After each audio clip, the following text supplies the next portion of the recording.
Huminto ang mundo ni Althea sa isang tunog. Hindi ang kulog na dumadagundong sa kalangitan. Hindi ang malakas na buhos ng ulan na humahampas sa yero ng kanilang munting pwesto. Hindi rin ang ingay ng mga sasakyan sa kalsada. Isang ubo, isang tuyo, at pilit na ubo na nagmula sa kanyang 5 taong gulang na anak, si Angelo. Napabitaw si Althea sa hawak niyang sandok. Ang malagkit na laatik na sana'y ipapahid niya sa biko ay tumapon sa basang sahig, ngunit hindi niya iyon pinansin. Ang kanyang mga mata ay nakatuon lamang sa sulok kung saan nakaupo ang kanyang bunso. Yakap-yakap ang sariling mga tuhod para labanan ang ginaw. "Anak, okay ka lang?" tanong niya. Pilit pinapakalma ang sarili. Ngunit sumunod ang isa pang ubo. Mas malakas, mas malalim, tila kinakapos ng hangin. Nakita ni Althea ang paglaki ng mga mata ni Angelo. Ang munti nitong dibdib ay mabilis na umuumbok, pilit na humahabol sa hiningang hindi niya makuha. Pagkatapos ng ubo, isang nakakabinging katahimikan ang pumalit at dahan-dahan sa paraang nagpatigil sa pagtibok ng puso ni Althea. Nakita niya ang unti-unting pangingitim ng mga labi ng kanyang anak. Bumagsak si Angelo. Angelo! Isang sigaw ang kumawala sa lalamunan ni Althea. Isang sigaw na puno ng purong takot. Tinabig niya ang maliit na mesa na puno ng panindang kakanin. Nagkalat ang mga sapin-sapin, pichi-pichi at kutsinta sa putikan, ngunit wala na siyang pakialam. Sa isang iglap, nasa tabi na siya ng kanyang anak. Binuhat niya ito. Ang dating mainit na katawan ni Angelo ay nanlalamig. Ang mga mata nito'y nakapikit. "Angelo, anak, gumising ka!" Sigaw niya, tinatapik-tapik ang pisngi nito. "Huwag mo namang takutin si nanay." Walang sagot. Naramdaman ni Althea ang pag-init ng kanyang mga mata. Hindi ngayon. Kailangan niyang maging matatag. Para kay Angelo, binuhat niya ang walang malay na anak. Hindi niya ininda ang bigat nito. Sa mga sandaling iyon, ang tanging bigat na kanyang nararamdaman ay ang takot na gumuguhit sa bawat ugat ng kanyang katawan. Tumakbo siya palabas ng kanilang pwesto, paalis sa munting silungan na nagpoprotekta sa kanila mula sa ulan. Agad siyang binasa ng malamig na tubig na bumubuhos mula sa langit. Ang kanyang buhok ay dumikit sa kanyang mukha. Ang kanyang damit ay nababad, ngunit nagpatuloy siya sa pagtakbo. "Tulong! Tulungan niyo kami!" Sigaw niya sa mga taong nagmamadaling sumilong. "Ang anak ko! Hindi humihinga ang anak ko. May mga napapatingin, may mga umiiling, may mga nagbubulungan, ngunit walang tumutulong. Bawat isa ay abala sa sarili nilang paghahanap ng kanlungan. Para siyang baliw na tumatakbo sa gitna ng kalsada, yakap ang pinakamahalagang yaman niya. Ang putik ay tumatalsik sa kanyang mga binti. Ang mga paa niya ay halos matapilok sa mga lubak na hindi niya makita. Pero hindi siya tumitigil. Ang bawat hakbang ay isang dasal. Ang bawat patak ng luha na humahalo sa ulan ay isang pagsusumamo. "Diyos ko, huwag po muna. Huwag po ang anak ko." Sa wakas, pagkatapos ng tila walang katapusang pagtakbo, natanaw niya ang ilaw ng isang pampublikong ospital. Gamit ang natitirang lakas, mas binilisan pa niya ang pagtakbo. Itinutulak ang mabigat na pintuan ng emergency room. "Tulong! Ang anak ko!" Agad siyang sinalubong ng mga nurse. Kinuha mula sa kanyang mga bisig si Angelo at mabilis na isinakay sa isang stretcher. Itinakbo nila ito papasok sa isang silid na may mga kumukurap na ilaw at mga makinang tumutunog. Sinubukan niyang sumunod, ngunit isang kamay ang pumigil sa kanya. "Hanggang dito na lang po muna kayo, ma'am," sabi ng isang nurse. "Gagawin po namin ang lahat." Naiwan si Althea sa labas, basang-basa, nanginginig sa ginaw at takot. Napasandal siya sa pader at doon, unti-unting nanghina ang kanyang mga tuhod hanggang sa mapaupo siya sa sahig.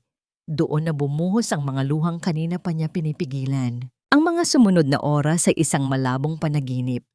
Pinapalitan siya ng damit ng isang mabait na gwardiya na nagbigay sa kanya ng lumang t-shirt mula sa locker nito. Tinanong siya ng mga detalye ng nurse, ngunit ang isip niya ay lumilipad, nasa loob ng silid, kung nasaan ang kanyang anak. Maya-maya, lumabas ang isang doktor, isang matandang lalaki na may salamin. Ang mukha ay seryoso at pagod. Tumayo si Althea. Ang puso niya'y kumakabog ng napakabilis. "Kayo po ang ina ni Angelo Santos?" Tanong ng doktor. Tumango siya, hindi makapagsalita. "Stable na po ang kondisyon niya sa ngayon," sabi ng doktor. Naramdaman ni Althea ang bahagyang paggaan ng kanyang dibdib. Pero, at sa isang salitang iyon, bumalik ang bigat, bumalik ang takot. "May congenital heart disease po ang anak ninyo, ma'am. Isang malubhang depekto sa puso. Matagal na po niya itong iniinda, pero ngayon lang ito lumabas ng ganito kalala." Napahawak si Althea sa kanyang bibig. Ang mga ubo, ang madaling pagkapagod, ang paminsan-minsang paninikip ng dibdib na idinadaing ni Angelo. Inakala niyang simpleng hika lang iyon. Kailangan niya ng agarang operasyon. Diretsong sabi ng doktor, isang open heart surgery para ayusin ang butas sa kanyang puso. Kung hindi, hindi ko po masisiguro kung gaano pa siya katagal. Hindi na tinapos ng doktor ang sasabihin, hindi na rin kailangan. "Gawin niyo po ang lahat, Doc." Pagmamakaawa ni Althea, ang boses ay nanginginig. "Kahit magkano, babayaran ko. Magtatrabaho ako habang buhay." Isang malungkot na ngiti ang gumuhit sa labi ng doktor. "Malaki ang halaga ng operasyon, ma'am. Umaabot po ito ng mahigit 1,000,000 piso. Parang isang malakas na sampal ang narinig ni Althea. 1,000,000? Saan siya kukuha ng ganoong kalaking pera? Ang kita niya sa pagtitinda ng kakanin ay sapat lang para sa kanilang pagkain sa araw-araw. Bago pa man siya makabawi sa pagkabigla, may isa pang tanong ang doktor. Isang tanong na nagpabukas sa isang sugat na matagal na niyang pilit na iwinawaksi at kinalimutan. "Nasaan po ang ama ng bata?" Tanong ng doktor habang may isinusulat sa kanyang chart. Kailangan din kasi siyang masuri. May mga pagkakataon na namamana ang ganitong kondisyon. Natigilan si Althea. Ang pangalan ng lalaking iyon, ang kanyang mukha, ang kanyang malamig na pagtataboy. Lahat ay bumalik sa isang iglap. Ang ama ng kanyang anak. Ang lalaking huling nakita niya, mahigit 5 taon na ang nakalipas. Ang lalaking hindi naniniwala na sa kanya ang dinadala niya. Ang lalaking dahilan kung bakit mag-isa niyang pinalaki, hindi lang si Angelo, kundi ang 4 pa nitong kapatid. Napako ang mga paa ni Althea sa kinatatayuan. Ang bawat salita ng doktor ay parang malalaking bato na ipinapatong sa kanyang dibdib, isa-isa, hanggang sa halos hindi na siya makahinga. 1,000,000. Ang halaga ay paulit-ulit na umalingaw-ngaw sa kanyang isipan. 1,000,000. Parang isang biro, isang malupit na biro. Ang pinakamalaking perang nahawakan niya sa buong buhay niya ay hindi man lang umabot sa 10,000. Paano? Saan siya kukuha ng ganoong halaga? Kahit isanla pa niya ang kanyang kaluluwa, hindi iyon sasapat. At ang isa pang tanong, ang tanong na mas mabigat pa sa 1,000,000 piso, nasaan ang ama ng bata? Tila nabingi siya. Ang ingay ng emergency room, ang pag-iyak ng ibang pasyente, ang pagtakbo ng mga nurse. Lahat ay unti-unting humina at naging isang ugong na lang sa kanyang tainga. Ang tanging malinaw na lang ay ang seryosong mukha ng doktor sa kanyang harapan. "Ma'am?" Ulit ng doktor. Napansin marahil ang kanyang pagkatulala. "Kailangan po namin siyang makausap para malaman natin ang buong medical history ng bata at kung may iba pa tayong dapat bantayan." Pinilit ni Althea na magsalita, ngunit walang boses na lumalabas. Ang pangalan ng lalaking yon ay nakabara sa kanyang lalamunan. Ang pangalang isinumpa niyang hindi nababanggitin pa kailanman. Dr. Aldrin De Los Reyes. Ang pangalang minsan ay nagpatibok sa kanyang puso ng napakabilis. Ngayon, ang pag-alala lang dito ay parang mga bubog na sumusugat sa kanyang kalooban. Wala. Wala po siyang ama. Halos pabulong niyang sagot. Isang huling, desperadong pagtatangka na takasan ng katotohanan. Patay na po siya. Isang kasinungalingan. Isang kasinungalingang 5 taon na niyang pinanindigan sa harap ng kanyang mga anak at sa lahat ng nagtatanong. Pero sa harap ng doktor, sa sitwasyong ito, ang kasinungalingan ay tila napakanipis, napakadaling mapunit. Umiling ang doktor, puno ng pag-unawa, pero hindi natitinag. Pasensya na po, pero sa mga pagkakataong ganito, kailangan po namin ng katotohanan. Ang buhay po ng anak ninyo ang nakasalalay dito. Lahat po ng bata ay may ama, ma'am. Kailangan po naming malaman kung sino siya. Ang bawat salita ay isang katok sa pader na itinayo ni Althea sa paligid ng kanyang puso. At sa huling pangungusap ng doktor, ang pader na yon ay tuluyang gumuho. Lahat po ng bata ay may ama. Oo, may ama si Angelo. May ama ang 5 niyang anak.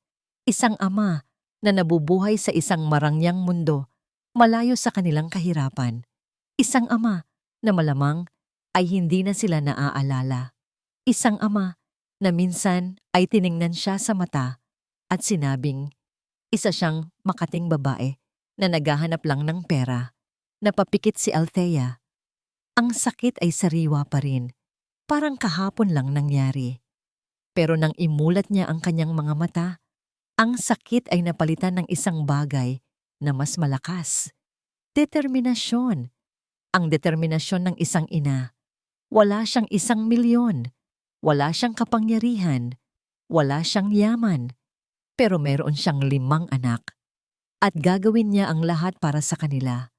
Kahit pa nangangahulugan iyon na kailangan niyang lunukin ang kanyang pride at balikan ang multo ng kanyang masakit na nakaraan. Tumingin siya sa doktor. Ang mga mata niya ay namumugto pa rin, ngunit ngayon ay may apoy na. Isang apoy na handang sumuong sa impyerno para lang mailigtas ang kanyang anghel. Huminga siya ng malalim, hinahanda ang sarili sa bigat ng pangalang bibitawan ng kanyang mga labi. Hahanapin ko po siya. Ang hangin sa loob ng conference room ng St. Luke's Medical Center ay malamig at kontrolado, tulad ng lahat ng bagay sa buhay ni Dr. Aldrin De Los Reyes. Sa kanyang harapan, ang mga pinakarespetadong doktor at miyembro ng board ay tahimik na nakikinig. Ang kanilang mga mata ay nakatuon sa kanya, puno ng paghanga at respeto. In conclusion, sabi ni Aldrin, ang kanyang boses ay kalmado at puno ng awtoridad, habang ang huling slide ng kanyang presentasyon ay nagliliwanag sa malaking screen sa kanyang likuran. Ang implementasyon ng Minimally Invasive Transcatheter Aortic Valve Replacement or TAVR ay hindi lang magpapabago sa ating cardiac department, kundi maglalagay sa St. Luke's bilang numero 1 sa buong bansa. The future is now, and we must be the ones to lead it. Tinapos niya ang kanyang talumpati sa isang matalas na pagtango.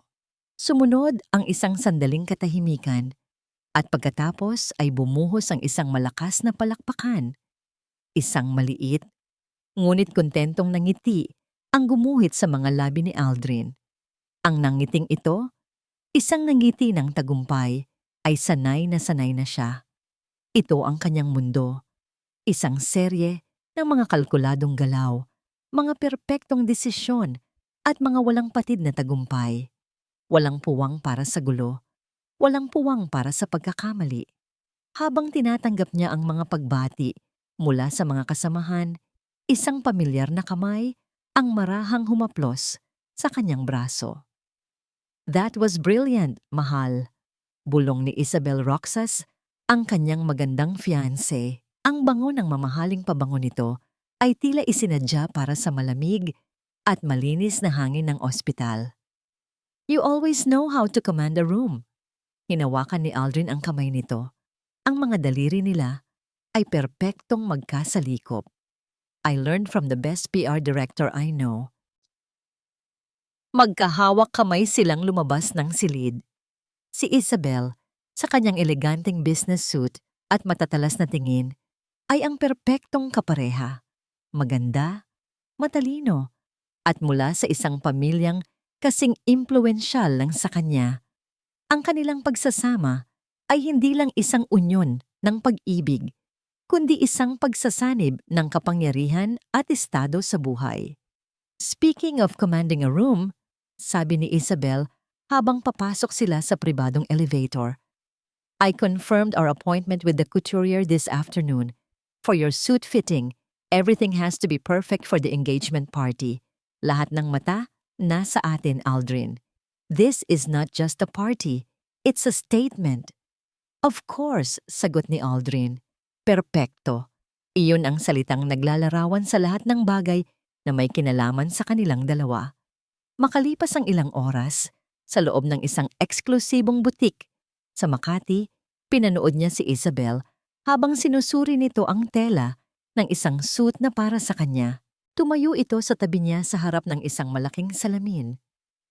Ang kanilang refleksyon ay parang isang larawan mula sa isang mamahaling magasin, ang matagumpay na doktor at ang kanyang eleganteng fiancé.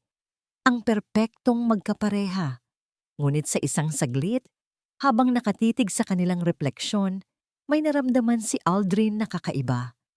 Isang maliit na espasyo sa kanyang dibdib na tila walang laman. Isang pakiramdam na may kulang, kahit na sa papel, nasa kanya na ang lahat. Mabilis niya itong iwiwinaksi.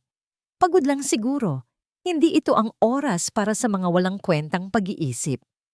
Hapon na nang makabalik siya sa kanyang opisina sa ospital. Ito ang kanyang santuwaryo. Ang pader ay puno ng mga diploma at parangal. Ang kanyang mesa ay malinis at maayos. Umupo siya sa kanyang malambot na leather na upuan at hinarap ang mga papeles na kailangan niyang pirmahan. Dito, siya ang may kontrol.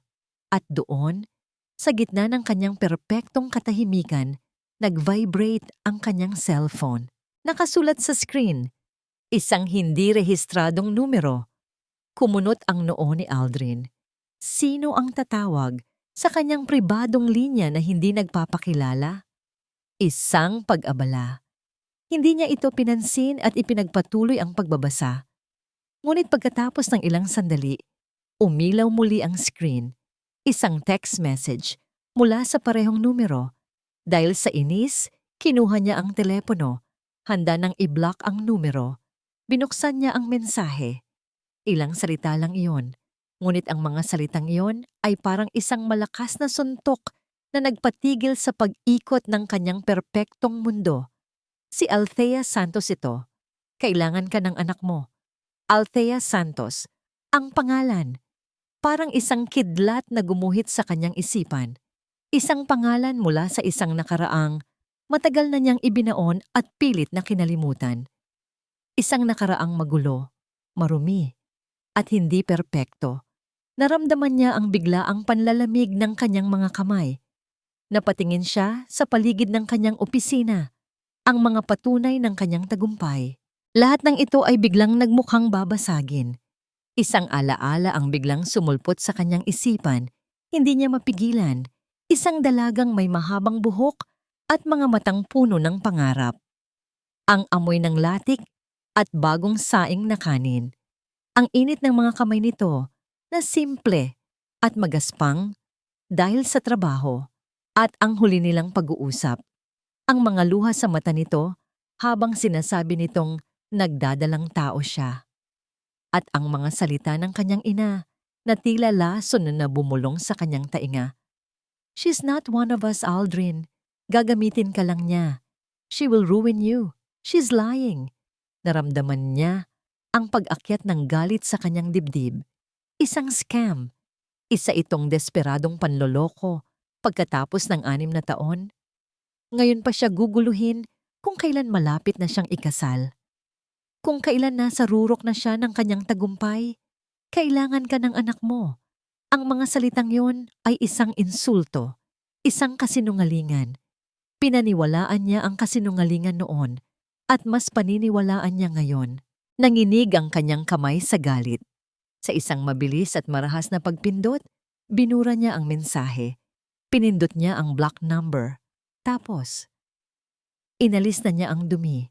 Ibinalik na niya ang kaayusan sa kanyang mundo. Ibinaba niya ang telepono, huminga ng malalim, at pilit na ibinalik ang atensyon sa mga papeles sa kanyang harapan. Ngunit ang mga letra ay tila sumasayaw. Hindi na niya mabasa. Ang pangalan ni Althea ay parang isang mantsa na hindi niya matanggal sa kanyang isipan. Maya-maya, umilaw na naman ang screen. Isang bagong mensahe. Nagulat siya. Paano? Blinok na niya ang numero. Ngunit nang tingnan niya, ibang numero na ang ginamit. Isang picture message, nag-aalangan man. Isang hindi maipaliwanag na puwersa ang nag-udyok sa kanya na buksan ito. Marahil para patunayan sa sarili na isa lang itong malaking kalokohan. Hindi ito mga salita. Isang litrato. Isang litrato ng isang batang lalaki na nakahiga sa kama ng ospital. Ang puting kumot ay hanggang sa kanyang dibdib. May oxygen mask sa kanyang mukha. Ang kanyang balat ay maputla, halos kasing puti ng mga unan. Ang mga mata niya ay nakapikit, ngunit kahit sa kanyang pagtulog, bakas ang paghihirap sa kanyang munting mukha. Tinitigan ni Aldrin ang larawan. At doon, naramdaman niya ang unti-unting pagkawala ng hangin sa kanyang mga baga. Ang hugis ng mga mata ng bata, kahit nakapikit, ay pamilyar. Ang hubog ng kanyang maliit na ilong, ang paraan ng pagkakakurba ng kanyang itaas na labi. Para siyang nakatingin sa isang multo, isang maliit, humihingal na multo ng kanyang sarili noong siya ay bata pa, na nakita niya sa mga lumang litrato ng pamilya. Isang kopya na hindi maipagkakaila. Nabitawan niya ang kanyang cellphone. Bumagsak ito sa makintab na sahig ng kanyang opisina, ngunit hindi niya narinig ang tunog. Ang tanging naririnig niya ay ang malakas at mabilis na kabog ng sarili niyang puso. Isang pusong biglang nakaramdam ng takot na hindi niya kailanman naramdaman sa loob ng operating room. Lumipas ang 2 araw na parang isang bangungot para kay Althea. 2 araw ng pagbabantay sa ospital, ng pagtitipid sa bawat sentimo para sa pagkain, at ng paulit-ulit na pagtingin sa natutulog na mukha ni Angelo. Walang tawag, walang mensahe, walang Aldrin. Ang katahimikan mula sa kanya ay isang sagot na mas malinaw pa sa anumang salita. Isang sagot na nagsasabing wala siyang pakialam. Sa 3 araw, habang papalubog ang araw, alam ni Althea na hindi na siya maaaring maghintay pa. Ang bawat oras na lumilipas ay parang isang butil ng buhangin na nalalaglag mula sa hourglass ng buhay ng kanyang anak. Nagpaalam siya sa ina ng isa pang pasyente na pakibantayan muna si Angelo. Gamit ang natitira niyang pamasahe, sumakay siya ng bus patungo sa St. Luke's Medical Center sa Taguig. Pagbaba pa lang niya, para siyang nalunod. Ang gusali ay nagtataasan at gawa sa salamin. Kumikinang sa ilalim ng mga ilaw ng syudad. Ang mga taong pumapasok at lumalabas ay nakadamit ng magara. Ang kanilang mga sasakyan ay makikintab. Napatingin siya sa sarili niyang suot. Isang luma at kupas na t-shirt, maong na pantalon, at tsinelas na may bakas pa ng putik mula sa huling ulan. Para siyang isang basahan na napadpad sa isang palasyo. Sa loob ng lobby, ang amoy ay hindi siyawduyaw, kundi banayad na pabango. Ang sahig ay sobrang kintab na nasasalamin niya ang sarili niyang pagod at desperadong anyo. Ang bawat taong nakakasalubong niya ay tila tinitingnan siya mula ulo hanggang paa, at pakiramdam niya ay lalo siyang lumiliit. Nilakasan niya ang kanyang loob at lumapit sa information desk. "Miss, magtatanong lang po sana ako," sabi niya sa babaeng nakaupo roon. "Yes, ma'am. Do you have an appointment?" Tanong ng receptionist. Ang ngiti nito ay formal at hindi abot sa mga mata. Hindi, ah, gusto ko lang sanang makausap si Dr. Aldrin De Los Reyes. Biglang nagbago ang anyo ng babae. Tiningnan siya nito na may halong pagtataka at bahagyang pag-insulto. Dr. De Los Reyes is a very busy man, ma'am. Hindi po siya basta-basta nakikipag-usap sa kung sino lang. Naramdaman ni Althea ang pag-init ng kanyang pisngi. Importante po kasi. Tungkol po sa pamilya. I'm sorry, ma'am. Kung wala po kayong appointment, hindi ko po kayo pwedeng papasukin. Mabilis na sabi ng babae bago bumaling sa susunod na bisita. Alam ni Althea na wala siyang mapapala. Hindi siya papapasukin. Kaya may naisip siyang ibang paraan. Nagpasalamat siya at dahan-dahang lumabas ng lobby. Hindi siya umuwi. Pumunta siya sa lugar kung saan alam niyang tiyak na dadaan ito. Sa parking lot. Naghahanap siya ng isang madilim na sulok sa likod ng isang malaking poste at doon naghintay. Ang bawat minutong lumipas ay parang isang karayom na tumutusok sa kanyang pasensya.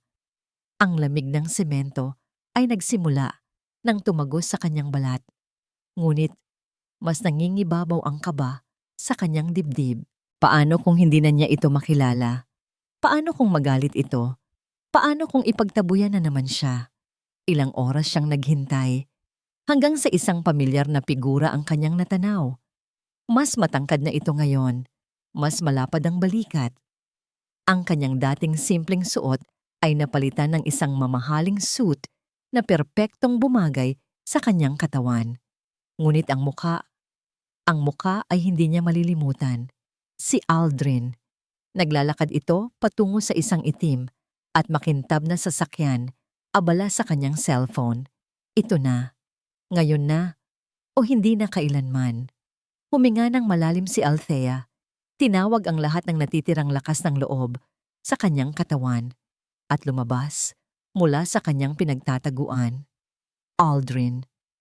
Ang kanyang boses ay nanginginig, halos isang bulong, ngunit sapat na para marinig sa katahimikan ng parking lot. Natigilan si Aldrin.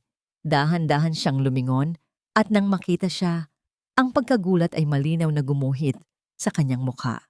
Ngunit sa isang iglap, ang pagkagulat na yon ay napalitan ng isang malamig at matigas na maskara. Althea? Tanong niya. Ang boses ay walang emosyon na para bang isa lang siyang estranghero. What are you doing here? Paano mo ako nahanap? Napalunok si Althea. Pinipigilan ang panginginig ng kanyang mga kamay. Aldrin, kailangan nating mag-usap. Yung mga text ko na, yung litrato, hindi mo ba natanggap? Wala akong panahon para sa mga kalokohan mo. Malamig niyang sagot. Ibinaling ang tingin sa kanyang sasakyan. Kung pera ang kailangan mo, sabihin mo lang. Pero tigilan mo na itong drama. Ang bawat salita niya ay parang isang sampal. Para siyang binuhusan ng nagyayelong tubig. Hindi ito tungkol sa pera, Aldrin. Napalakas ang kanyang boses. Tungkol ito sa anak natin. Nasa ospital siya. Nag-aagaw buhay. Huminto si Aldrin sa paglalakad at hinarap siyang muli. Isang ngisi, isang mapanuyang na ngisi ang gumuhit sa kanyang mga labi. Anak natin? Althea, matagal na tayong tapos. At kung tama ang pagkakaalala ko, niloko mo ako. Kaya huwag mong ipasa sa akin ang responsibilidad na hindi sa akin. Naramdaman ni Althea ang pag-init ng kanyang mga mata. Ang sakit ng nakaraan at ang bigat ng kasalukuyan ay nagsanib. Hindi kita niloko. At hindi lang isa, Aldrin. 5. 5 anak ang mag-isa kong pinalaki dahil sa kasinungalingan na pinaniwalaan mo? Natigilan si Aldrin sa narinig. 5? Ang pagkabigla ay muling dumaan sa kanyang mga mata, ngunit agad itong napalitan ng pagdududa. 5? Natawa siya, isang tawang walang saya. Talaga? Ang galing mo namang gumawa ng kwento. Paano ako makakasiguro na sa akin lahat yan? Iyon na. Iyon na ang huling patak. Ang huling insulto na kayang tanggapin ng kanyang pagkatao. Ang lahat ng takot at pag-aalala sa kanyang dibdib ay biglang nag-alab at naging purong galit. Ang mga luhang nagbabadyang tumulo ay biglang natuyo. Humarap siya kay Aldrin. Ang mga mata nila ay nagtagpo. Wala na ang babaeng mahina at umiiyak. Ang kaharap niya ngayon ay isang inang leon na handang pumatay para sa kanyang mga anak. Napakawalang hiya mo, sabi niya. Ang boses ay matatag at puno ng hinanakit. Kung ganyan ka katapang, kung ganyan ka kasigurado na wala kang pananagutan, sige, magpa-DNA test tayo. Ang hamon ay binitiwan sa hangin, kasabay ng biglaang pagtahimik ng paligid. Tinitigan siya ni Aldrin, ang kanyang panga ay nagtiim. Nakita ni Althea ang pag-aalangan sa mga mata nito, ngunit mabilis itong nawala. Pinalitan ito ng isang uri ng pagmamataas, ang pagmamataas ng isang taong hindi papayag na matalo. Isang malamig na ngiti ang muling sumilay sa mga labi ni Aldrin. Isang ngam na ngiti na nagsasabing tatapusin na niya ang gulong ito, minsan at para sa lahat. Sige, sagot niya. Ang bawat salita ay may diin at puno ng panghahamak. Para matahimik ka na. Ang pagkuha ng dugo ay mabilis at simple. Isang maliit na tusok ng karayom, ilang patak ng dugo sa isang vial. Para kay Dr. Aldrin de los Reyes, isa itong pang-araw-araw na proseso na nakikita niya sa daan-daang pasyente.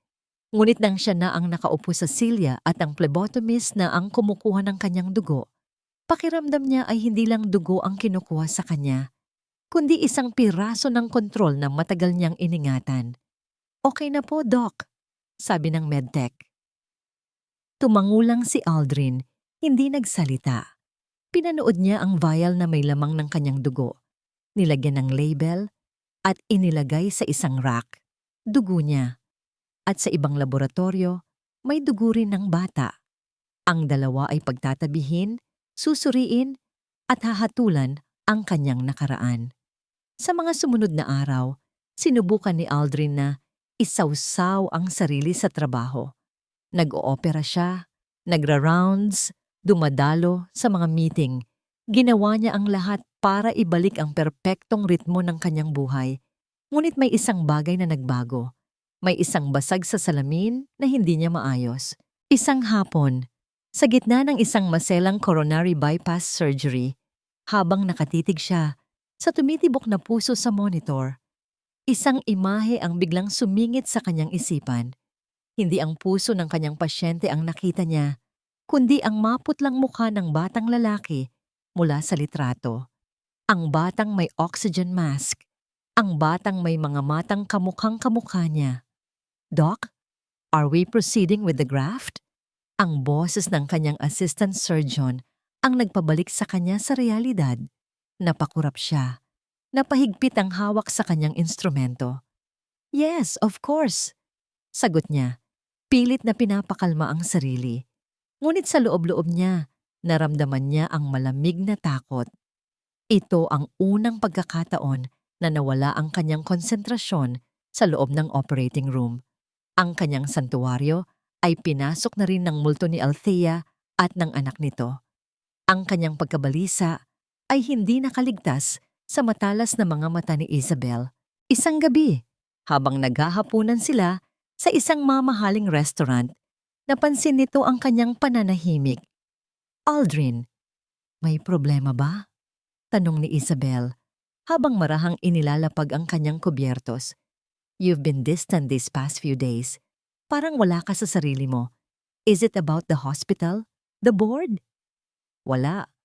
Pagod lang sa trabaho. Mabilis niyang sagot.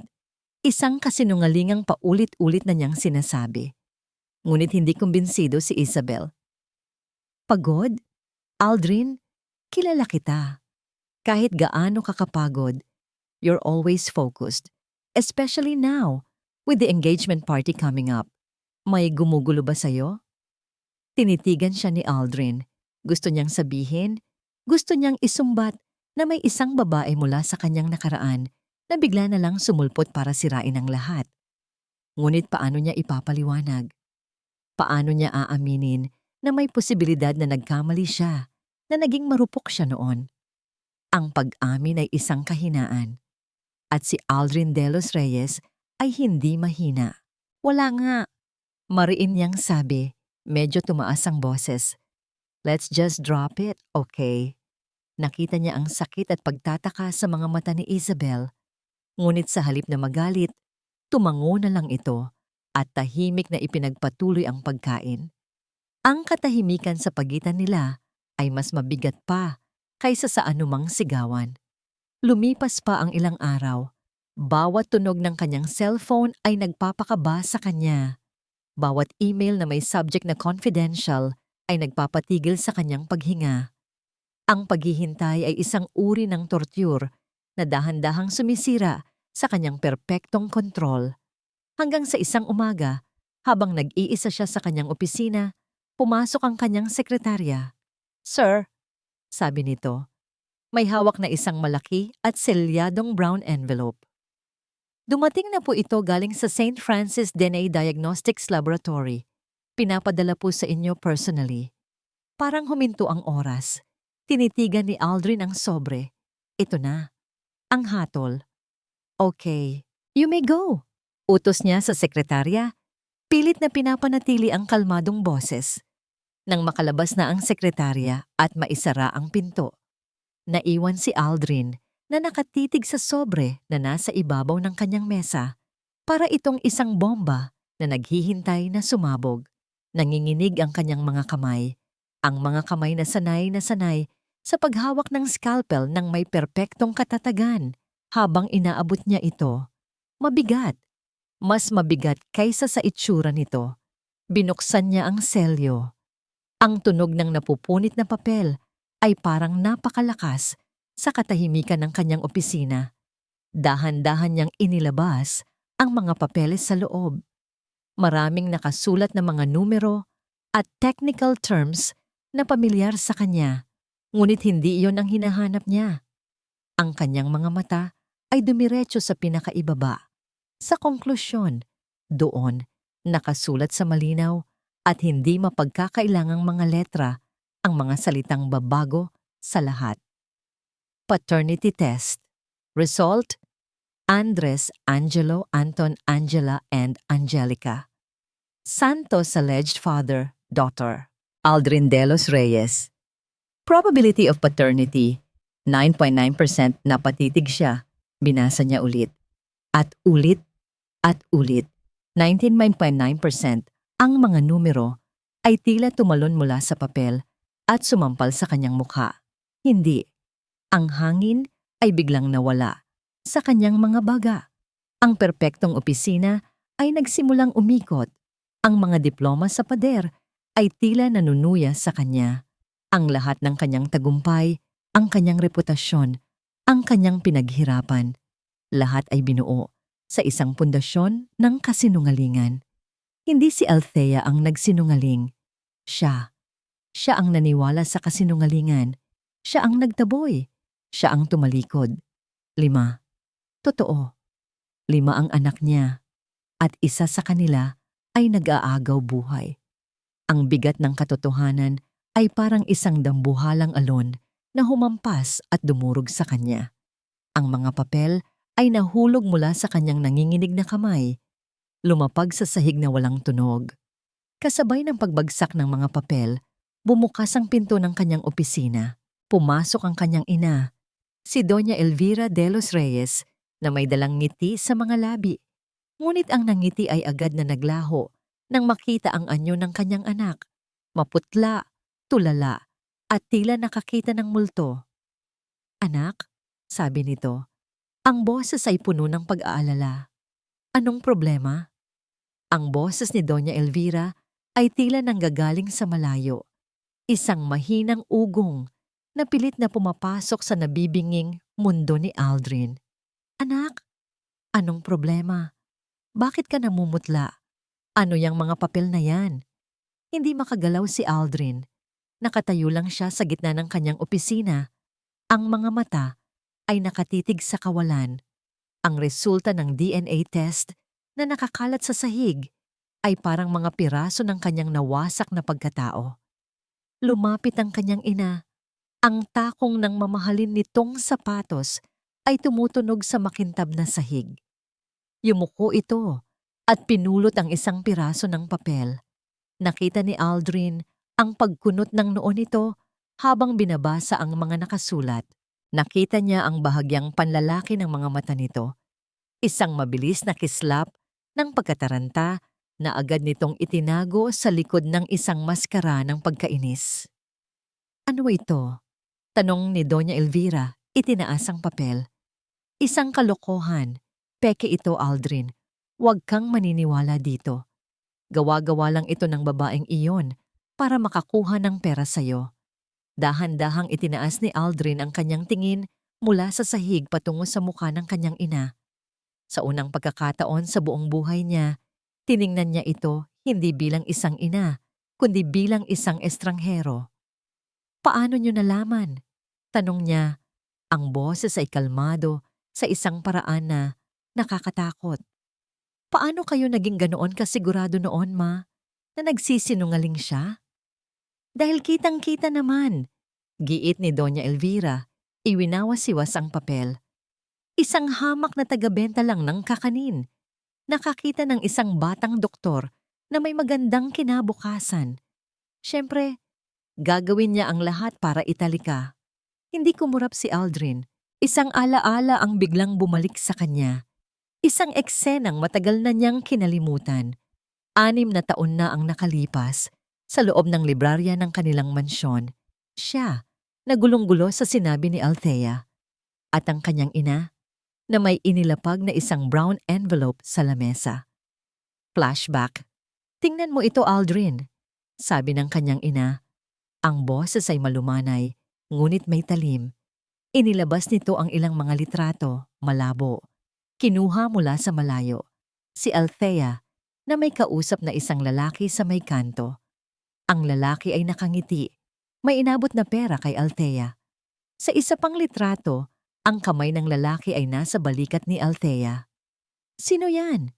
Tanong niya. Ang puso niya ay nagsimulang bumigat. Isang manginginom dyan sa lugar nila. Sagot ng kanyang ina, puno ng pag-aalipusta. Nakita sila ng taong inutusan kong magmasid. Huwag kang maging bulag, anak. Hindi siya para sa'yo. She is not our kind. Sisirain ka lang niya. Wakas ng flashback. Yung mga litrato. Bulong ni Aldrin, ang boses ay basag. Yung mga litratong ipinakita niyo sa akin noon. Kayo ang may gawa noon, hindi ba? Ang mukha ni Doña Elvira ay biglang namutla. Ang maskara ng pagkainis ay nagkaroon ng lamat. Sa unang pagkakataon, nakita ni Aldrin ang takot sa mga mata nito. Hindi ko alam ang sinasabi mo. Sagot nito, ngunit ang boses ay nanginginig na. Huwag kayong magsinunggaling. Ang sigaw ni Aldrin ay umalingaw-ngaw sa 4 na sulok ng opisina. Isang sigaw na puno ng 6 na taong sakit, pagsisisi at galit. Para siyang isang bulkan na sa wakas ay sumabog. Kayo ang nagsinungaling. Kayo ang sumira sa lahat. Sa harap ng nag-aapoy na galit ng kanyang anak, tuluyang bumagsak ang depensa ni Doña Elvira. Ang takot sa kanyang mga mata ay napalitan ng desperasyon. Oo, pag-amin niya, ang boses ay tumaas na rin. Ako nga, ako ang nagpagawa ng mga litratong yon. Ako ang nagkalat ng chismis na malandi siya. Napaatras si Aldrin na para bang sinampal. Ang pag-amin ay mas masakit pa kaysa sa 1,000 kasinungalingan. Bakit? Halos hindi niya masabi ang salita. Bakit? Ulit ng kanyang ina, lumapit ito sa kanya, ang mga mata ay nanlilisik. Ginawa ko yon para sa'yo, para sa kinabukasan mo. Nakita mo ba ang sarili mo noon, Aldrin? Para kang nawawala sa sarili. Handa mong isuko ang lahat. Ang pag-aaral mo, ang residency mo, ang pangalan ng pamilya natin. Para sa isang babaeng walang-wala. Isang balakid. Inalis ko lang ang balakid sa daan mo. Balakid? Natawa si Aldrin. Isang tawang walang bakas ng saya. Puno lang ng pait. Inalis niyo ang buhay ko, Ma. Inalis niyo ang mga anak ko. Mga anak na magiging pabigat lang sa'yo. Sagot nito. Tingnan mo ang sarili mo ngayon. Isa kang tinitingalang doktor. Malapit ka ng ikasal sa isang disenteng babae. Nasa iyo na ang lahat. Lahat ng ito ay dahil sa ginawa ko. I saved you. You didn't save me! Sigaw ni Aldrin. Tinuturo ang kanyang dibdib. Ang puso niya ay parang dinudurog. You destroyed me! Ginawa niyo akong isang halimaw! Ang kanyang mga binti ay biglang nanghina. Napasandal siya sa kanyang mesa. Hinahabol ang kanyang hininga. Ang bigat ng katotohanan ay halos dumurog sa kanya. May anak akong nag-aagaw buhay ngayon, ma. Sabi niya. Ang galit ay napalitan ng purong paghihinagpis. Nasa ospital siya. Kailangan niya ng operasyon sa puso. At sa loob ng 6 na taon, habang ako ay nabubuhay sa karangyaan, habang ako ay naniniwala sa kasinungalingan niyo. Mag-isa siyang pinalaki ni Althea. 5 sila. Ma, 5. Tumingin siya sa kanyang ina. Ang mga mata niya ay puno ng luha at akusasyon. Masaya na ba kayo? Ito ba ang perpektong buhay na gusto niyo para sa akin? Natigilan si Doña Elvira. Ang kanyang galit ay naglaho, napalitan ng itsura ng isang taong hindi alam ang gagawin. Ngunit huli na ang lahat. Wala nang maririnig si Aldrin. Wala nang makikita, kundi ang mukha ng kanyang naghihirap na anak. Sa isang mabilis na kilos, kinuha niya ang susi ng kanyang sasakyan mula sa mesa. Hindi niya pinansin ang tawag ng kanyang ina. Hindi niya pinansin ang paghawak nito sa kanyang braso. Aldrin, saan ka pupunta? Mag-usap tayo. Tapos na tayong mag-usap. Malamig niyang sagot. Bago marahas na binuksan ang pinto. Nagmamadali siyang lumabas, halos takbuhin na niya ang hallway. Ang mga bumabating nurse at doktor ay hindi niya pinapansin. Ang tanging nasa isip niya ay ang ospital kung nasaan si Angelo. Pumasok siya sa kanyang sasakyan at walang atubiling pinaharurot ito paalis ng parking lot. Iniwan ang kanyang ina na nakatayo, tulala, sa gitna ng kanyang perpektong opisina. Habang nagmamaneho, ang mga luha ay malayang dumadaloy sa kanyang mga pisngi. Ang daan sa kanyang harapan ay malabo. Hindi niya alam kung anong sasabihin. Hindi niya alam kung anong gagawin. Ang alam lang niya, kailangan niyang makarating doon. Ang pampublikong ward ay maingay at masikip. Ang amoy ng xiaoduyaw ay halo-halo sa amoy ng pawis, pagkain at sakit. Para kay Althea, ito ang naging mundo niya sa nakalipas na mga araw. Ngunit sa isang maliit na espasyo sa tabi ng bintana, sinubukan niyang gumawa ng isang munting paraiso para sa kanyang mga anak. Nakahiga si Angelo sa kama. Mas maputla kaysa dati, ngunit ngayon ay gising. Sa paligid niya, ang 4 pa niyang anak ay gumagawa ng lahat para pasayahin siya. Si Andres, ang panganay sa edad na 6, ay sineseryoso ang kanyang pagiging kuya. Pinupunasan ang noo ni Angelo gamit ang isang basang bimpo. Ang kambal na sina Anton at Angela, 5 taong gulang, ay nagpapakita sa kanya ng isang lumang laruang robot na pinagtulungan nilang bilhin mula sa kanilang ipon na baon. At si Angelica, ang bunsong babae, ay tahimik na minamasahe ang mga paa ng kanyang kapatid. Napangiti si Althea habang pinapanood sila. Sa gitna ng lahat ng hirap, sila ang kanyang lakas, sila ang kanyang yaman. Nanay, tingnan mo po, sabi ni Angela, itinaas ang robot. Sabi po ni Kuya Anton, pag gumaling si Angelo, gagawin daw siyang kasing lakas ng robot na to. Oo naman anak, sagot ni Althea. Hinaplos ang buhok ng anak. Isang anino ang biglang tumakip sa kanilang munting liwanag. Napatingala si Althea, handa nang sabihin sa kung sino man na umalis sa daan. Ngunit ang mga salita ay natigil sa kanyang lalamunan. Nakatayo doon, ilang hakbang lang ang layo, si Aldrin. Ang mamahalin niyang suit ay gusot na. Ang kanyang buhok ay magulo. Ang kanyang mukha ay pagod at ang kanyang mga mata ay namumula. Na para bang hindi ito natulog ng ilang araw. Ngunit kahit sa ganoong itsura, para pa rin siyang isang dayuhan sa lugar na yon. Ang kanyang presensya ay masyadong malaki, masyadong magarbo para sa simpleng mundo ng ward. Natigilan ang mga bata. Napatigil sila sa kanilang ginagawa at napatingin lahat sa estrangherong lalaki. Si Aldrin ay hindi gumagalaw. Nakatayo lang siya roon. Ang mga mata ay hindi nakatingin kay Althea, kundi sa 5 bata sa kanyang harapan. Pinapanood niya sila, isa-isa, na para bang sinisikap niyang imemorya ang bawat detalye ng kanilang mga mukha.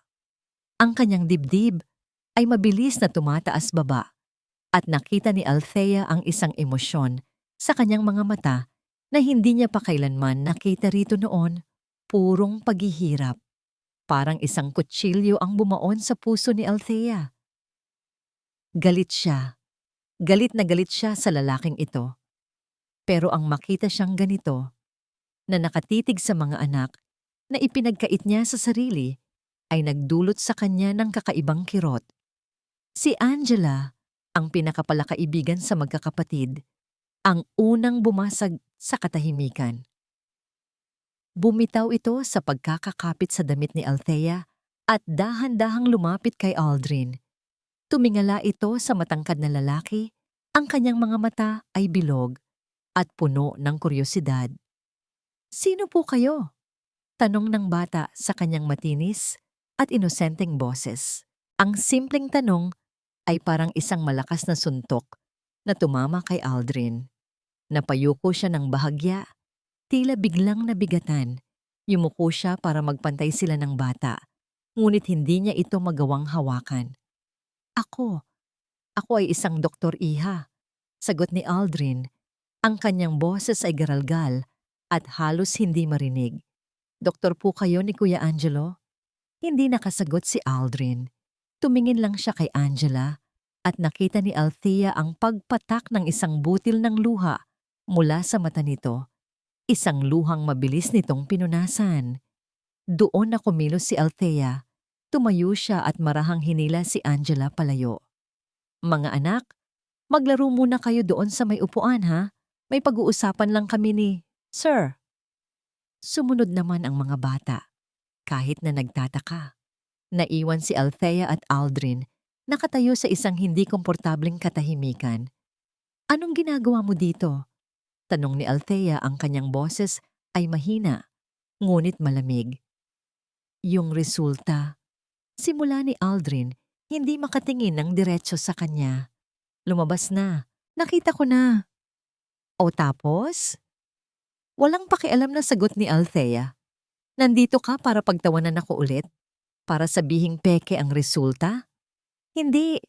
Mabilis na sagot ni Aldrin. Sa wakas ay nag-angat ng tingin. Ang kanyang mga mata ay puno ng pagsisisi. "Nandito ako dahil totoo. Lahat." Tumingin si Aldrin sa mga anak nila na naglalaro sa di kalayuan. Sila ang mga... Hindi niya masabi ang salita. "Anak mo?" Si Althea ang nagtapos para sa kanya. "Oo, Aldrin.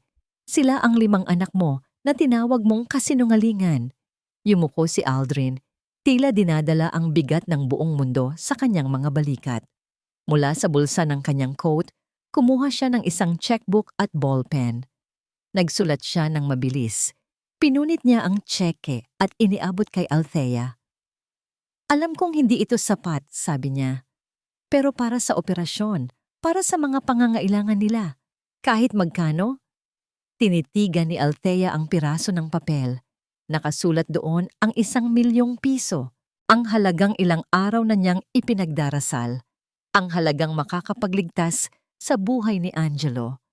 Ngunit habang tinitingnan niya ito, hindi saya ang naramdaman niya, kundi galit. Isang malalim at umaapaw na galit. Ganito lang ba kadali para sa kanya? Ang 6 na taon ng kanyang paghihirap, ang mga gabing hindi niya tinulugan, ang gutom na tiniis ng mga anak niya. Lahat ay buburahin ng isang piraso ng papel? Hindi niya kinuha ang tseke. Sa halip, tiningnan niya si Aldrin ng diretso sa mata. "Hindi pera ang kailangan nila," sabi niya. Ang bawat salita ay may bigat at puno ng sakit na naipon sa loob ng 6 na taon. Kailangan nila ng ama. Huminga siya ng malalim bago binitiwan ang mga salitang tatatak sa kaluluwa ni Aldrin. Pero huli na ang lahat. Hindi tanga si Isabel Roxas sa mundo ng public relations kung saan siya ang reyna. Ang kanyang pinakamalaking sandata ay impormasyon. At sa nakalipas na 1 linggo, mula nang mapansin niya ang pagbabago sa kilos ni Aldrin, naramdaman niyang may isang mahalagang impormasyon na wala sa kanya. Isang impormasyong maaaring sumira sa lahat ng kanyang pinagplanuhan. Kaya't ginawa niya ang nararapat. Kumuha siya ng pinakamahusay na private investigator na kaya niyang bayaran.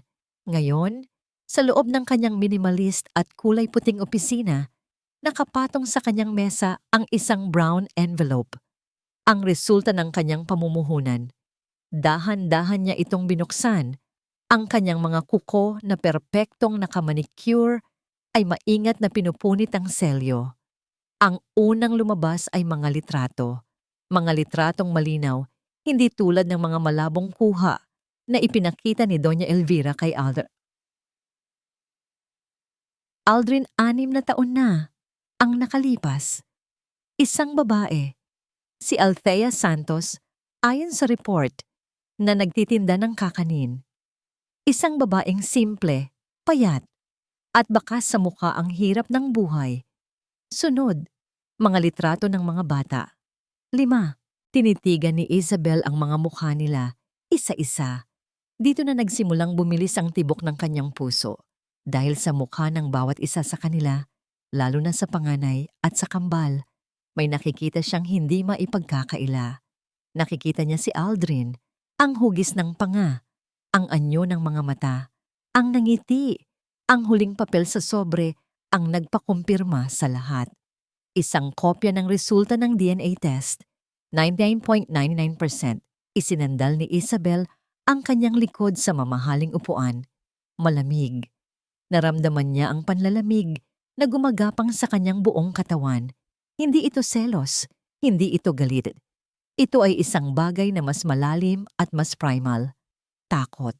Lahat ng pinaghirapan niya, ang kanyang posisyon sa lipunan, ang pangalan ng kanyang pamilya, ang nalalapit na kasal, na ituturing na merger of the year. Lahat ng ito ay nakasabit sa isang sinulid. At ang 5 batang ito, kasama ang kanilang ina, ay isang matalim na gunting na handang pumutol sa sinulid na yon. Hindi siya papayag. Hindi niya hahayaang masira ang kanyang perpektong buhay dahil sa isang pagkakamali ni Aldrin sa nakaraan. Kailangan niyang kumilos. Kailangan niyang kontrolin ang sitwasyon. Kinuha niya ang kanyang cellphone at nagtipan ng isang maikling mensahe para kay Althea. Mrs. Santos, ako po si Isabel Roxas. May mahalaga po akong gustong pag-usapan. Tungkol po sa kalagayan ni Angelo. Magkita po tayo. 1 oras lang ang lumipas. Nakatanggap siya ng sagot. Isang simpleng sige po. Pinili ni Isabel ang lugar. Isang maliit at tahimik na coffee shop sa isang lugar na hindi malapit sa ospital ni Aldrin o sa tinitirhan ni Althea. Isang lugar na neutral. Isang lugar kung saan siya ang may hawak ng kapangyarihan. Nauna siyang dumating. Umorder siya ng isang itim na kape at isang folder na naglalaman ng mga dokumentong inihanda ng kanyang abogado. Kalmado siya sa labas, ngunit sa loob, ang kanyang isip ay parang isang makina na nagkakalkula ng bawat posibleng anggulo. Maya-maya, pumasok si Althea. Agad itong namukha ni Isabel mula sa mga litrato. Lalo itong mukhang pagod at balisa sa personal. Umupo ito sa kanyang harapan. Ang mga kamay ay nasa ibabaw ng kandungan. Ang mga mata ay puno ng pag-aalinlangan. Salamat sa pagdating. Simula ni Isabel, ang kanyang boses ay malumanay at puno ng sinanay na simpatya. Ako si Isabel, fiancé ni Aldrin. Nakita niya ang bahagyang pagkagulat sa mga mata ni Althea. Magaling. Kailangan niyang maitatag agad kung sino ang nasa mas mataas na posisyon. Alam ko na ang lahat, Althea. Pagpapatuloy niya. Alam ko na ang tungkol sa mga bata. At gusto kong sabihin na naiintindihan ko ang sitwasyon mo. Kunwari ay malungkot siyang ngumiti. Alam kong mahirap ang kalagayan mo. At lalo na ngayon, sa sakit ni Angelo. Bilang isang babae, naaawa ako sa pinagdadaanan mo. Hindi umimik si Althea. Nakikinig lang. Si Aldrin, sabi ni Isabel. Gulong-gulo ang isip niya ngayon. Oo, alam na niya. Pero ang katotohanan, Althea, ay hindi niya kayang talikuran ang buhay niya ngayon. Ang karir niya, ang pamilya niya, ako. Ang pagpasok ninyo sa buhay niya ay magdudulot lang ng isang malaking iskandalo na sisira sa lahat. Dito na inilabas ni Isabel ang kanyang alas. Inilabas niya ang folder at marahang inilapag sa mesa. Itinulak ito palapit kay Althea. Kaya nandito ako, sabi niya. Ang kanyang boses ay bumaba na parang isang sikreto. Para mag-alok ng isang solusyon na makakabuti para sa lahat, lalo na para sa mga anak mo. Binuksan ni Althea ang folder. Sa loob, may mga papeles, isang kontrata. Sasagutin ko ang lahat ng gastusin sa operasyon ni Angelo. Paliwanag ni Isabel, bawat salita ay maingat na pinipili. Kahit saang ospital mo pa siya gustong dalhin. Bukod pa roon, magbubukas ako ng isang trust fund para sa 5 mong anak. Sasagutin ko ang kanilang pag-aaral hanggang kolehiyo. Bibigyan kita ng sapat na pera para makapagsimula kayo ng bagong buhay, malayo dito. Isang buhay na komportable at walang hirap. Natigilan si Althea. Ang mga mata ay nanlalaki habang binabasa ang mga nakasulat.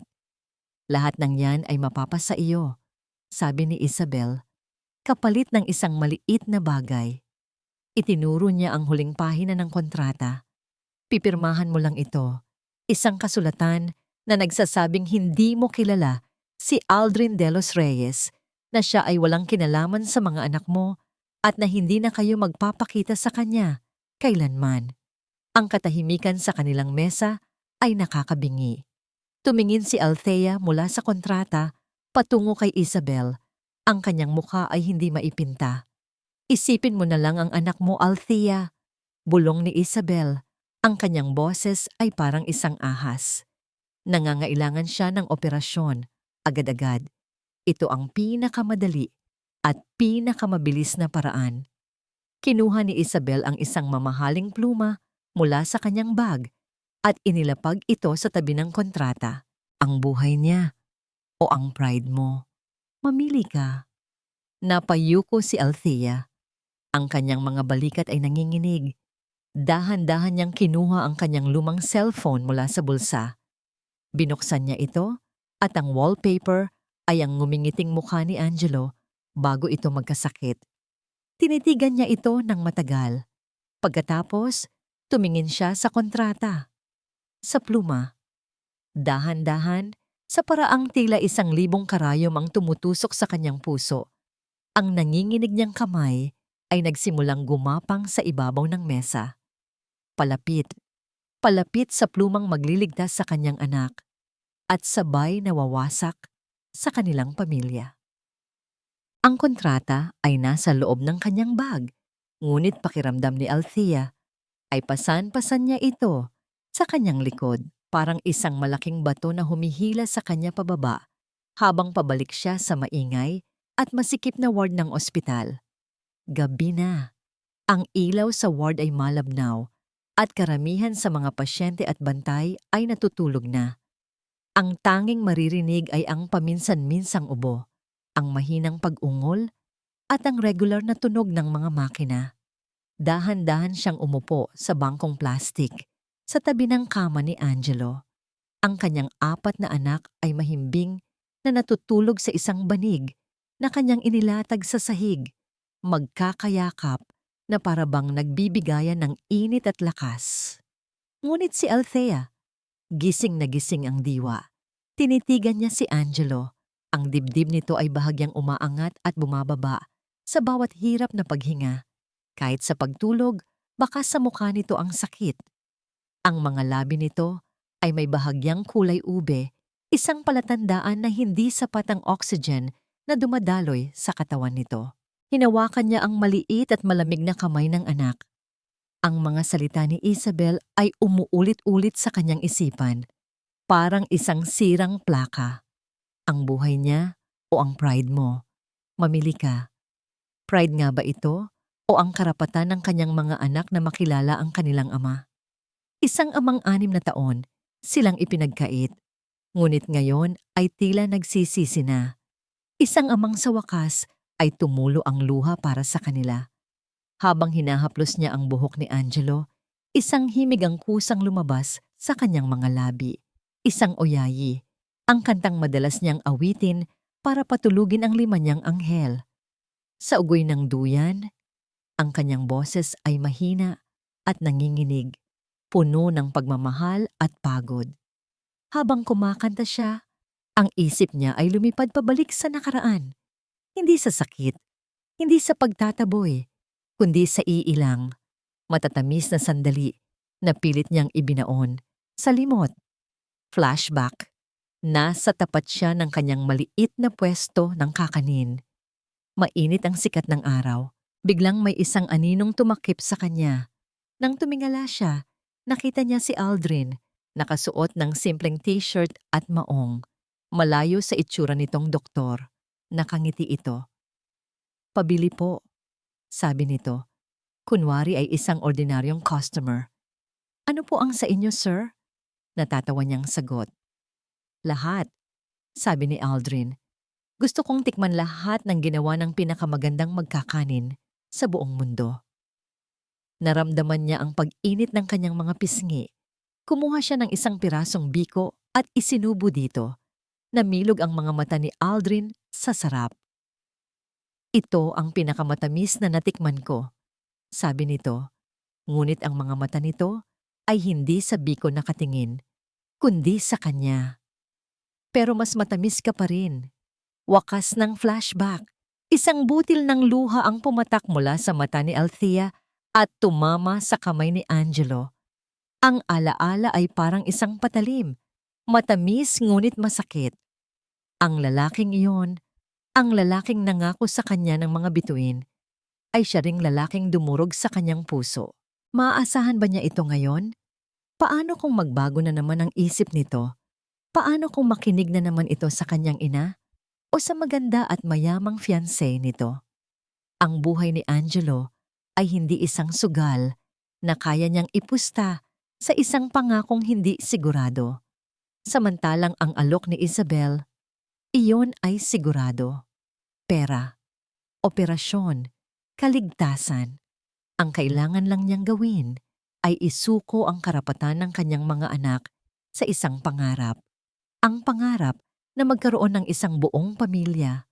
Ang gabi ay lumalim at ang bawat minuto ay isang dagok sa kanyang kaluluwa. Nagdasal siya. Nagmakaawa siya sa Diyos para sa isang senyales, isang sagot.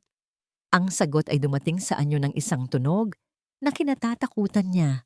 Ang monitor sa tabi ni Angelo ay biglang umingay, isang mabilis at paulit-ulit na beep, beep, beep. Ang linya ng heartbeat nito ay naging magulo. Nagsimulang manginig si Angelo at ang kanyang paghinga ay naging mas mabilis at mas mababaw. "Angelo!" sigaw ni Althea, napatayo. "Nurse! Doctor! Tulong!" Mabilis na dumating ang mga nurse at isang resident doctor. Itinulak siya palayo habang inaasikaso nila ang kanyang anak. Ang narinig lang niya ay mga salitang hindi niya maintindihan. Oxygen saturation dropping. Arrhythmia. Prepare for intubation.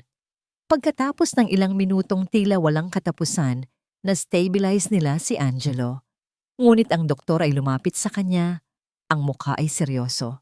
"Ma'am, humihina na po ang puso niya," sabi ng doktor. "Hindi na po natin siya maaaring paabutin pa ng matagal. Kailangan na natin siyang operahan sa loob ng 48 oras. Kung hindi, baka hindi na po kayanin ng katawan niya. 48 oras, 2 araw. Ang mga salita ng doktor ang huling tulak na kailangan niya. Wala ng oras para sa pride. Wala ng oras para sa mga pangarap. Ang tanging mahalaga ay ang bawat pagtibok ng puso ng kanyang anak. Nanghihina siyang bumalik sa kanyang upuan. Ang kanyang buong katawan ay nanginginig. Kinuha niya ang cellphone sa kanyang bulsa. Tinitigan niyang muli ang mukha ni Angelo sa screen. Pagkatapos, nanginginig niyang hinanap ang numero ni Isabel. Pinindot niya ang call. Bawat ring ay parang isang martilyo na pumupukpok sa kanyang dibdib.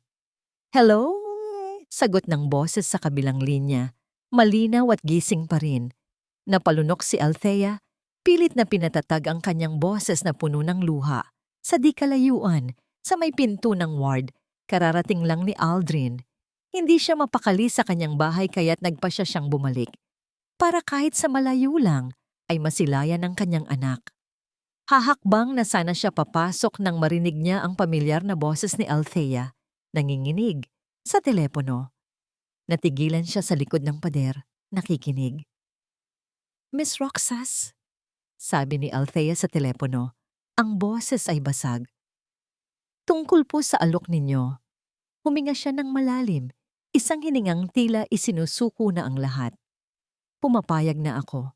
Ang mga salitang, "pumapayag na ako," ay tumusok sa pandinig ni Aldrin na parang mga bubog. Sa isang iglap, lahat ay naging malinaw. Ang biglaang pagbabago sa kilos ni Isabel, ang kanyang mga tanong, at ngayon, ito. Ang kanyang fiancé ay gumawa ng hakbang sa likuran niya. Gumawa ito ng isang alok, at si Althea, na walang ibang pagpipilian, ay tinanggap ito. Naramdaman ni Aldrin ang pag-akyat ng isang uri ng galit na hindi niya pa naramdaman kailanman. Hindi ito ang mayabang na galit na ipinakita niya kay Althea sa parking lot. Hindi rin ito ang nasasaktang galit na ibinuhos niya sa kanyang ina. Ito ay isang dalisay at nag-aapoy na galit. Galit para kay Isabel na ginamit ang buhay ng kanyang anak bilang isang kasangkapan. At galit para sa kanyang sarili dahil siya ang nagtulak kay Althea sa sitwasyong ito. Bago pa man niya mapigilan ang sarili, ang kanyang mga paa ay kusa ng humakbang. Mabilis siyang pumasok sa ward.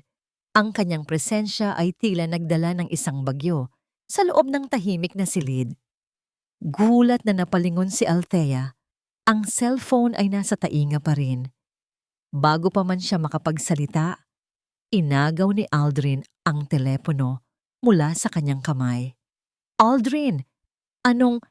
Hindi niya pinansin si Althea. Itinapat niya ang telepono sa kanyang tainga.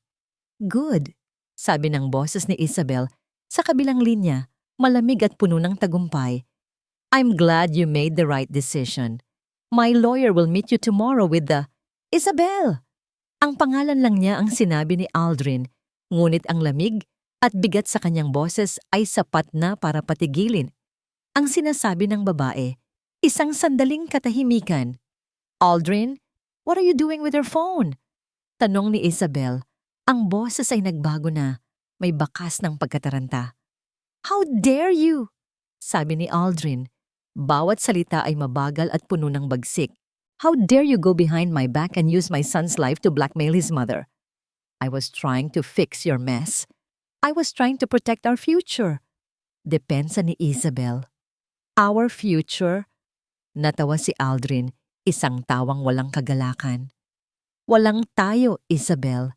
Hindi na ngayon. Hindi na kailanman." "What are you saying?" "I'm saying," sabi ni Aldrin habang nakatingin ng diretso sa mga mata ni Althea na puno ng pagkalito, "na mas gugustuhin kong mawala ang lahat ng mayroon ako kaysa mabuhay sa isang perpektong kasinungalingan. Tapos na tayo." Bago pa man makasagot si Isabel, pinatay na niya ang tawag. Ibinalik niya ang cellphone kay Althea na kinuha ito na parang isang bagay na biglang nag-aapoy. "Aldrin, ano ang ginawa mo?" Halos pabulong na tanong ni Althea. "Yung operasyon. Iyon na lang ang pag-asa ni Angelo." "Hindi," mariing sabi ni Aldrin, hinawakan ang mga balikat ni Althea para pilitin itong tumingin sa kanya. Sa unang pagkakataon, hindi pagmamataas o galit ang nakita ni Althea sa mga mata niya, kundi isang desperadong pagsusumamo. Ako, ako ang pag-asa niya. Hayaan mo akong itama ang lahat, Althea. Please, hayaan mo akong maging ama sa kanya. Hindi na niya hinintay ang sagot ni Althea. Kinuha niya ang sarili niyang telepono at mabilis na nagdial. "This is Dr. Delos Reyes," sabi niya sa kausap. Ang boses ay puno na ulit ng awtoridad. "I need an OR scheduled immediately. Emergency Pediatric Open Heart Surgery. Ang pangalan ng pasyente ay Angelo Santos. Yes, now. I-clear niyo ang schedule ko. Ako mismo ang mag-oopera." Nanlaki ang mga mata ni Althea. "Ano? Pero paano ang bayad?" Ibinaba ni Aldrin ang telepono at muling hinarap si Althea. "Huwag mong isipin yan. Ako ang bahala sa lahat. Wala kang babayaran kahit isang sentimo. Ito ay responsibilidad ko." Muling nagring ang kanyang telepono, numero ni Isabel. Sinagot niya ito at inilagay sa loudspeaker. "You will regret this, Aldrin," sigaw ni Isabel mula sa kabilang linya. Ang boses ay hindi na kalmado, puno na ng galit. "I will ruin you. Sisirain ko ang reputasyon mo. I will tell everyone that you abandoned your 5 children. Titingnan natin kung sino pa ang rerespeto sa'yo." Tumingin si Aldrin kay Althea. Pagkatapos ay sa natutulog na si Angelo. Isang katahimikan ang bumalot sa kanya. Isang katahimikang nagmumula sa isang desisyong buo na. "Gawin mo ang gusto mo, Isabel." Kalmado niyang sagot. "Wala na akong pakialam." Pinatay niya ang tawag at ibinulsa ang telepono. Ilang sandali silang nagkatitigan ni Althea. Ang ingay ng ward ay tila naglaho. Sa mga mata ni Althea, nakita ni Aldrin ang isang bagyo ng mga emosyon. Takot, pagdududa, at sa ilalim ng lahat ng iyon, isang maliit at nanginginig na kislap ng pag-asa. Isang nurse ang lumapit sa kanila. "Doc, ready na po ang OR3 para sa inyo." Tumango si Aldrin. Huminga siya ng malalim. Humarap siya sa direksyon ng operating room, ang lugar na dati niyang kaharian. Ngunit ngayon ay tila isang bundok na kailangan niyang akyatin. Bago siya tuluyang umalis, lumingon siyang muli kay Althea. "Magtiwala ka sa akin," sabi niya. "Kahit ngayon lang." Pagkatapos ay tumalikod na siya at nagsimulang maglakad. Pinanood siya ni Althea, ang lalaking dumurog sa kanyang puso, ang lalaking sumira sa kanyang mga pangarap, ang lalaking binaliwala ang kanilang mga anak. At ngayon, ang parehong lalaki na papasok sa isang silid para hawakan ang tumitibok na puso ng kanilang anak sa kanyang mga kamay. Ang mga oras sa labas ng operating room ay parang walang hanggan. Si Althea ay nakaupo sa isang bangko. Ang kanyang mga kamay ay magkakadikit sa panalangin. Ang kanyang mga mata ay nakapako sa bakal na pinto. At ang kanyang isipan ay nasa loob, kasama ang kanyang anak. Hindi niya alam kung gaano katagal siyang naghintay. 1 oras, 2, o higit pa. Tila tumigil ang pag-ikot ng mundo. Ang mga tunog ng ospital ay hindi niya naririnig. Ang tanging alam niya ay ang bigat ng katahimikan at ang takot na nanunuot sa kanyang buto. May mga oras na hindi niya mapigilang maisip kung ano ang nangyayari sa loob, kung ano ang ginagawa ni Aldrin, kung magtatagumpay ba ito, o kung ang kanyang pag-asang nagbabalik ay magiging isa na namang dagok. Sa di kalayuan, nakita niya si Doña Elvira. Nakatayo ito sa may pintuan ng ward, nakamasid sa kanya. Hindi ito lumalapit, hindi ito nagsasalita. Parang nahihiya, parang natatakot. Nakita ni Althea ang pagluha sa mga mata nito, at kahit na hindi pa rin niya matanggap ang ginawa nito, nakaramdam siya ng isang kakaibang awa. Lumipas ang oras. Habang papalubog ang araw, ang mga anino sa hallway ay humahaba. Sa wakas, pagkatapos ng walang katapusang paghihintay, bumukas ang pintuan ng operating room. Nakaharap si Althea sa pintuan na may buong lakas ng kanyang kalooban. Sa paglabas ni Aldrin, hinanap niya ang mga mata nito. Hindi niya nakita ang kanyang ina. Ngunit nang nakita ni Althea ang anyo ni Aldrin, ang kanyang mundo ay nagbago. Si Aldrin ay nakasuot pa rin ng kanyang surgical scrubs. Ang kanyang buhok ay magulo. Ang kanyang mukha ay pagod. Ngunit ang mga mata niya ay nagliliwanag, puno ng isang emosyon na hindi niya pa nakikita sa kanya noon. Pag-asa. Dahan-dahan siyang lumapit kay Althea. Hindi siya nagsalita. Hinawakan niya ang kanyang kamay. Ang kanyang mga daliri ay mahigpit na nakakapit sa kanya. Okay na siya, sabi ni Aldrin. Ang kanyang boses ay mahina ngunit matatag. Ligtas na ang anak natin. Ang mga salita ay nagpalaya sa lahat ng kanyang pinipigil na emosyon. Ang luha ay walang humpay na bumuhos sa kanyang mga pisngi. Talaga? Nagawa niyang itanong. Tumango si Aldrin. Ang kanyang mga mata ay puno ng emosyon. Nagtagumpay ako. Sabi niya, kahit na hindi na dapat pang sabihin. Sa wakas, nagtagumpay tayo. Muling napahagulgol si Althea. Napayakap siya kay Aldrin at kahit na nagulat siya, hindi niya ito itinulak.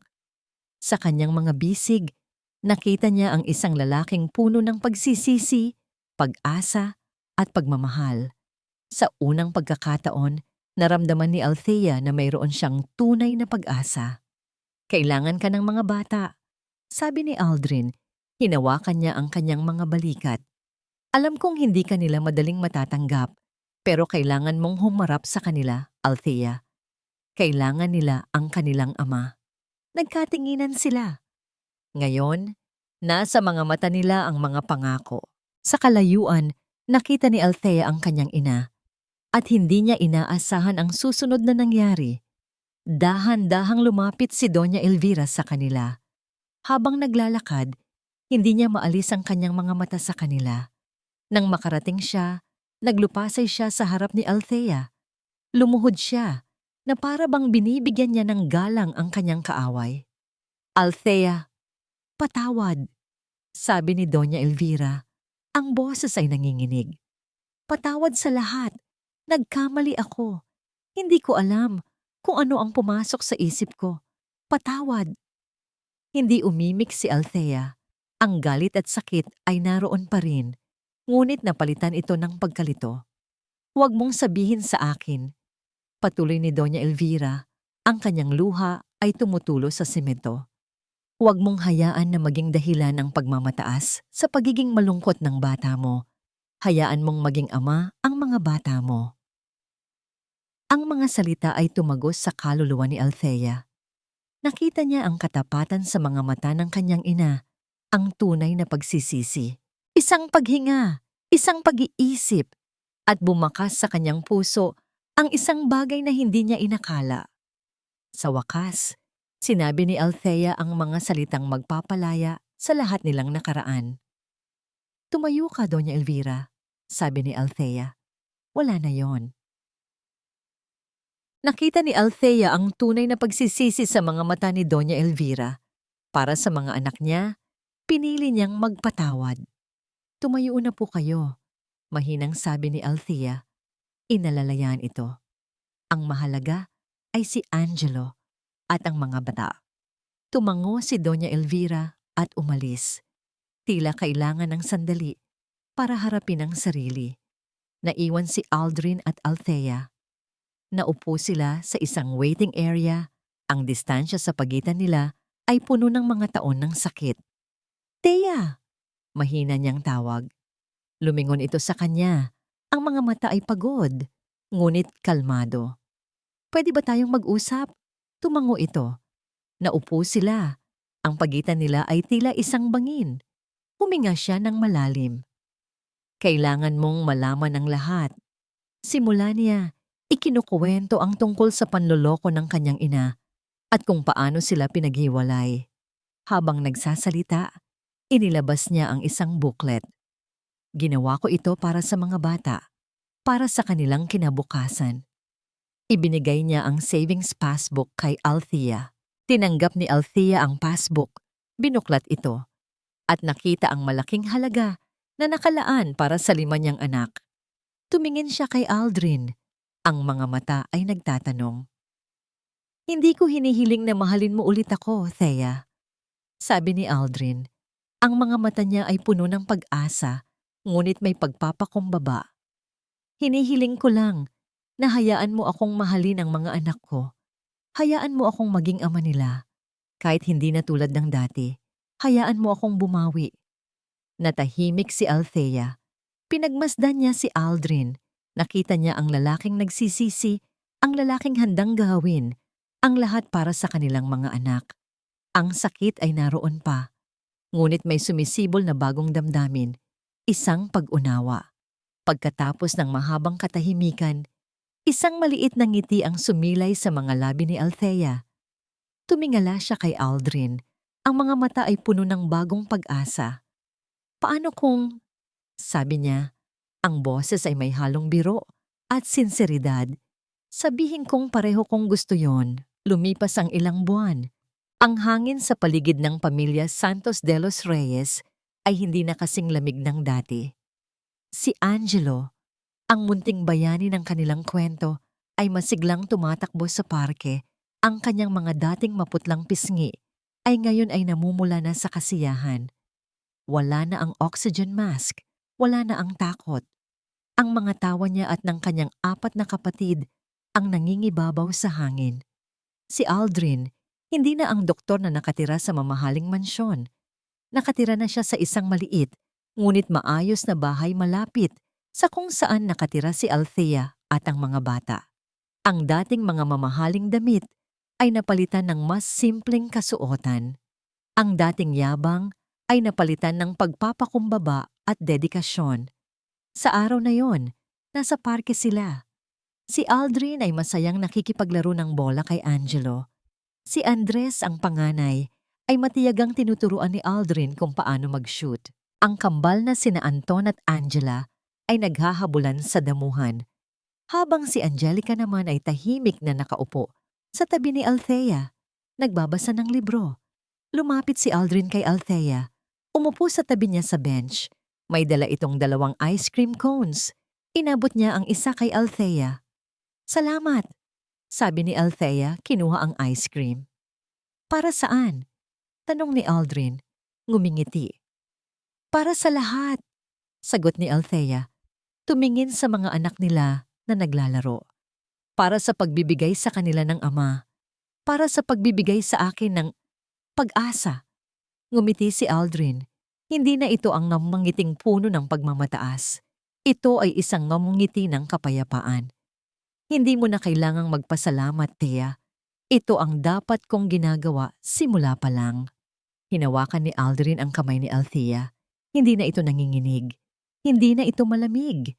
Ang kamay niya ay mahigpit na humawak sa kamay nito. Isang pangakong hindi nabibitaw. "Alam kong mahaba pa ang lalakarin natin," sabi ni Aldrin. "Marami pang kailangang ayusin. Pero nandito tayo." Pagpapatuloy ni Althea, tumingin sa kanya. "Magkasama tayo." Ang araw ay dahan-dahang lumulubog, nagbibigay ng kulay kahel at rosas sa langit. Ang mga tawa ng mga bata ay tila musika sa kanilang pandinig. Hindi ito ang perpektong buhay na pinangarap ni Aldrin noon.